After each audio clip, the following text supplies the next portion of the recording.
Hi friends, welcome to my channel. ಇವತ್ತು ಪುದೀನನು ಕಾಯಿ ಚಟ್ನಿ ಮಾಡ್ತಾ ಇದ್ದೀನಿ. ಪುದೀನ, ಕಾಯಿ, ಹಸಿಮೆಣಸಿನಕಾಯಿ, ಈರುಳ್ಳಿ, ಒಣಗಿದ ಮೆಣಸಿನಕಾಯಿ ಒಗ್ಗರಣೆಗೆ ಮಾತ್ರ, ಬೆಳ್ಳುಳ್ಳಿ, ಹುಣಸೆಹಣ್ಣು, ಸಾಲ್ಟು. ಇವಾಗ ಯಾವ ಥರ ರೆಡಿ ಮಾಡೋದು ಅಂತ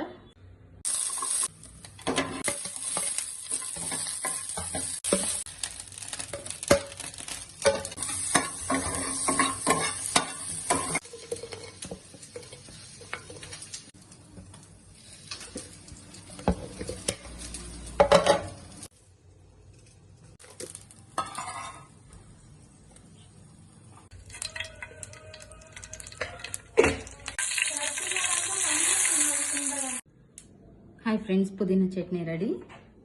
ನೀವು ಒಂದ್ಸತಿ ಟ್ರೈ ಮಾಡಿ, ಚೆನ್ನಾಗಿರುತ್ತೆ. Please subscribe my YouTube channel Premlata. Like ಮಾಡಿ, ಶೇರ್ ಮಾಡಿ.